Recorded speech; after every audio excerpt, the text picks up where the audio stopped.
ask, but I have. Yeah, good. No one asked me how I feel. No. Anyway, we know we're going to talk That's about by that. the by. How do you feel, Carol? It was a pun on Meghan. Okay, goodness. Front pages then. One story, obviously, probably dominating. Let's have a look. The Sandringham Summit dominates the front of the Daily Telegraph then, with part of the statement issued by Buckingham Palace and their headline, The Queen's Reluctant Farewell. The Daily Express says the Queen has agreed to let Harry and Meghan quit for a new independent life following today's crisis talks. The eye boils down the summit like this: Queen's seal of approval for reshaped royal family. The Metro, you can go your own way. The Mirror says the heartbroken Queen reluctantly gives in to the young royals. I want you to stay, but you're free to go. Whereas the Daily Mail, as you can see, go if you must. The Times also leading with the same story, saying today's crisis talks have not fully resolved the questions about the Sussex's future. While the Sun, off you go, it also says Her Madge is sad at the pair's move to Canada and is not amused. The Guardian quotes climate scientists insisting that record-high ocean temperatures last year provide irrefutable evidence of global warming. Word that the UK economy shrank late last year is putting pressure on the Bank of England to announce a cut in interest rates. That is the lead story for the Financial Times. And the Daily Star reporting that Manchester United star Marcus Rashford could soon be launching his personal brand. That's a beautifully euphemistic way of putting that. Terrible, terrible story, that, actually. We've got to say, it's his own brand of toilet roll we were talking Is that what it is? Just trademark loads of things. Look at the headline's got poo in it. It's not a good story to be running that, I don't think. Do you not? No. Okay. I feel we covered it now anyway. Yes, that's done, isn't it? Yes. Carol and Stig are here. So, to the Sun, you could say, which started this story in the first place last week. Harry and Meghan have got their way. Her Majesty is sad at the pair's Canada move. Certainly, she reiterated in this very personal statement that she would prefer that they'd stay as full-time members of, or working royals, rather. It's interesting, this. I mean, the Sun's headline sums up exactly how I feel. I'm sure a great swathe of the country feel. You know, I just think it's shocking the way these two have behaved over the past week or so. You know, the Queen is going through quite a lot at the moment. She just had to sack her eldest son, Andrew, her favourite son, and also her husband. The Duke is not very well. So I just think this is appalling. And it just feels to me like she's been bullied into submission. We were told today, and we've been told by through various people, that if they hadn't got their freedom, and if they don't get their freedom, they will do a tell-all interview that involves accusations about racism and about sexism. And if this is what has made the royal family give them their freedom, I think this is a shocking state of affairs. There's a lot of ifs there, isn't there? Well, there's not that many ifs, is there, really? We know from various PRs, from various agents in America, that their people have approached big TV networks. They've approached Oprah Winfrey, who was a personal friend and who came to their wedding. And just the threat of that over the royal family, that has given them so much over the past 18 months. They got everything they wanted. They got the house they wanted. They got the wedding they wanted. They've heard Prince Charles because he actually personally paid for their wedding, and he personally furnished their house with his own money to embrace Meghan and welcome her. And all we're hearing from inside their camp is that they're very unhappy, they're very miserable, they're only existing, not living, which is rubbish. But we'll stop right there, though, because actually the latter part of that surely should give you some sympathy towards them. That perhaps Harry has made it clear that he has suffered with mental health in the past, that actually they've explained quite clearly in that documentary in Africa that they would like some help and some space and all those elements that show perhaps they are overwhelmed and are struggling. And they deserve sympathy. Today we heard from Meghan's mother that Meghan was suffering from mental health issues, that Harry is suffering from mental health issues. So they both got mental health problems. But they've, well, okay. And when they were in Africa, they're talking in a backdrop. They're talking about their problems and about their struggles in a country in South Africa where there are 7 million people starving. They were in Angola, where kids every day, 20 years after the war is over, are getting their arms and legs blown off. And they're talking about their struggles. Now, I don't have any sympathy for them. I think that this is the logical extension of where this was always going to go. Yeah. The fact that it's come out in the way it has done, and they've not, I don't think it's been managed brilliantly. They clearly, the Sun got the great story this was going to happen. I think it was a big scoop, and that's forced their hand. But they hadn't got their ducks in a row. They hadn't sorted it out with the family, which is one thing. That's a kind of handling matter. More than that, they personally disrespected the Queen's wishes not to release them. She asked them not to. I find the truckling towards the Queen in all this is irritating. I find the truckling towards anybody else. Why do you find the truckling towards? Because why is the truckling towards a 93-year-old monarch? It is all the fate to me of a couple of people who are with perfect a degree of legitimacy, wanting to pursue their own way in the world. Just to say, this is what I think. I think there are all sorts of criticisms one might levy against the royal family. I quite regularly do it on this programme.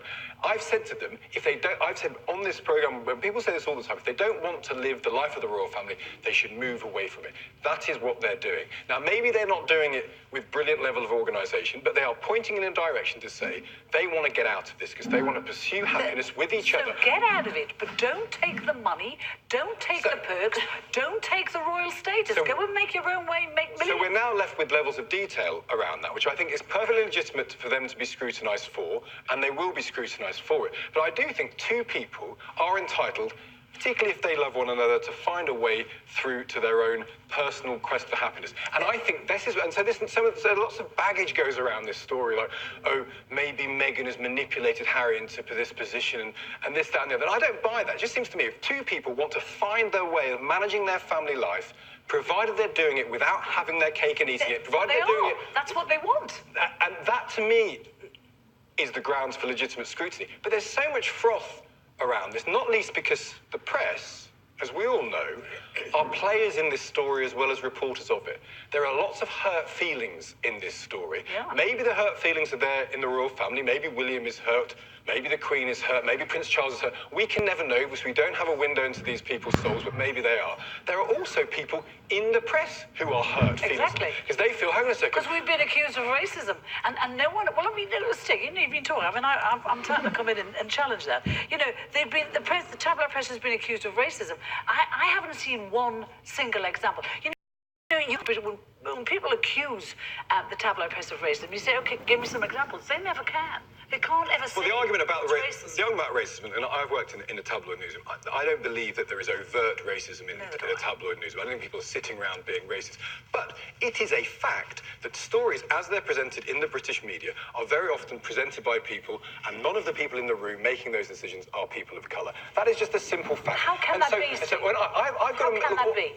What do you mean? How can, are you seriously suggesting that every story that goes in the paper, when it involves a person of colour, has to be made by a person of colour? I'm saying, what do you suggest? I'm saying there are no people of colour very often in preparing any part of a newspaper or a broadcast. All I'm saying is people, I think, have subliminal racist, racism is a very strong way of putting it, but they have subliminal ways that they present stories about people of colour. I have a family... Give me some examples then. Well, give us examples of what you think the press... If you look at the comparisons that have been drawn, the way that Kate is described, of say, oh, look, she's eating an avocado, and the way that Meghan is described eating an avocado, Meghan is connected to some evil regime that is destroying the world. Are you kidding me? Have you forgotten the criticism that Katie got when she first... No, listen, when she first was engaged to William, and then she got married to him, she was accused, she was called Weighty Katie, she was accused of hanging around for him. She was accused of being lazy, of not working, of being a rich kid. The examples that that carried on into... So the examples that you requested, there are examples of things like when Kate touched her bump, a headline was,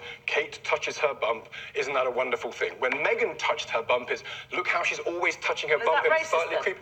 It's the fact that two different women in broadly the same job are being treated differently. But that could be because she was an actress and people feel like she's acting in the role. But if you talk to people and you read these people, my family happens to be mixed race, you talk to people of colour and they say, or some of them say, some of the people I've spoken to, some of the people quoted in some other media sources would say, they feel there is a code that is used on the reporting of people of colour. That only certain people understand. When she got together... Coded language is not a surprise. When she got together with Harry, there was an outpouring of love for in this country. On their wedding day, I haven't seen anything like that since the engagement of Princess Diana, where there was that kind of outpouring of love. So why did it all go so It wrong? went so wrong quickly then? because they just want, they want to change she wanted to change the monarchy. He wanted to change the monarchy with her, and so that's what they set about That's doing. okay, isn't it? Well, no, it's not, because they've actually changed nothing, and now they're walking away from it. They've just caused a lot of mess, a lot of upset, and now they're walking But away. if they want to change it, that seems to be a They call progressive wanting to get their own. If they don't get their own way, they're off, and that's exactly what they're doing. I think there's all sorts of competing issues at stake in this coverage. That's what seems to it means.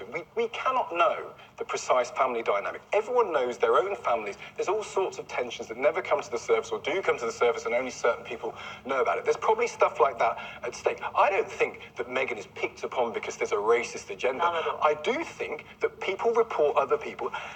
We react to people in ways we can't even tell ourselves. That's just common psychology. So you're saying that there's no overt racism, No, I but there's don't. an underlying racism. Is that what you're saying? I think the reporting of this couple...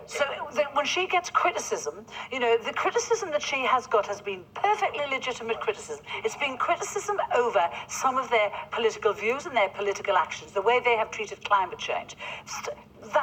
And also the way that when say, for instance, remember when Archie was born, secrecy. Unnecessary secrecy. They would say that I'm not, as you know, I'm not a fan of the royal family. I'm not saying anyone in this is beyond criticism. I think the way this has been handled is not very good. It's terrible for anybody. But I do think. Do I believe that a couple with a young child are entitled to go off and find a way of seeking happiness? Into it, the royal family. She knew what this institution was about before she And went now she in wants there. to get him out. 18 months on, now they both want to get out there. I've had enough. I can't get my own way from I think we're thinking of them wrong slightly. To me, they are like an Instagram celebrity, super celebrity. They're like Selena Gomez. Not though. That's the point. They effectively are. They're a marketable proposition. So to them, do they need to care about the institution of the monarchy? Do they need to care about if they're good taking relations money from with the it? press? Yes. If they're taking Even if they don't actually, because the rules that were introduced 20 years ago, Well, they'll have in to order that you change, don't won't they? milk your royal Exactly. status in order to have commercial wealth from it, you've got to approve all your projects. we don't give up the title. Somebody in the We Queen's may- house. we may Give up the find- titles. yeah. Do what they like. Does that make any difference? Yes, though? it does, because the difference it makes, it means they won't earn as much money. If they give up those titles, the No, money we will may stay. still see them as... But we may find, in any event, this is a transitional period. This is what we don't know precisely where this is going to end up, do Well, we? we kind of do. We- They want to make loads of money. Well, exactly, and they want to make money, and they will be able to make money. So this notion that people are saying, "Oh, what does this mean for their relationship with the British press?" They don't need to care. They evidently don't care about. Okay, the let's British refer press. to the newspapers. And there we are. It's quite a straightforward one for the Times. Queen gives Meghan and Harry their transition period. More personally, for the Daily Mail, go if you must. Queen's historic personal statement, they say. And there's the inside pages. Prince's blast, bullying lies. So this is the first statement we had today from the princes, criticising an article that appeared in the Times. Although they suggesting didn't, that name the Times, but yes, they didn't name the Times, yeah. but it was Yeah. it was allegations that Prince William was bullying his younger brother. Yeah, and what we don't know, do we? Because the Times clearly had a very good source of someone who's spoken to them, and they said that. And in the second paragraph of the story, they said it's firmly denied by both parties. We will never truly know. To bully someone when you haven't seen them for months, which is what we're told as well. But don't you think the Queen's statement was unutterably sad today? She talked about her family. She talked about, Harry and Meghan as opposed to the Duke and Duchess. She talked about, this is my family and I want to... And what? I don't find it. I think it's a really sad statement for the Queen, because the Queen is obviously very sad and very upset at this. And she's actually said that in her statement too. She's confirmed what the papers have all said, that she is. She's very upset. What do you think people will think about this, where Harry seemed to tout for business from the head of Disney previously last year? That is also shocking. This was the day, he is captain of, I think it's the Royal Marines, isn't he? And there was a service on that day for 11 Marine personnel who had died. And you would think he'd be at that, but he wasn't. That's where he was, talking to the head of Disney, trying to get her a voiceover. And I think the argument about whether he has duties to the Marines, He does, yes. that's a legitimate one. Yes. But if he's at a meeting, if I was at an event, head of Disney, and my wife was an actress, I'd say to the head of Disney, my wife's a really good But she's actress. supposed to have given up her acting. But you're not royal. But that would never, they were always heading in Prince. this... No, really? No. I know your wife tells you you are. Yeah, exactly. all I the am to time. her. She calls you my prince, but... My point is, this is where they're always headed. They knew they were heading in this direction when they had this conversation. They were always moving towards this... But isn't that a bit grasping and a bit greedy and a bit self-interested? Well, of course they're interested when in they're themselves. operating as a royal? Everyone is interested in themselves. Okay, there's the eye as well. Queen's seal of approval for reshaped. That's a positive. That's a royal positive family. spin on it all, isn't it? Yeah. Well, we'll see what happens next. Lots more It's to a work transition, isn't it? Yeah. Don't forget, Kay will be live from Westminster tomorrow morning. Among others, she is going to be joined by Cherie Blair, QC, and founder of the Cherie Blair Foundation for Women. Coming up next here.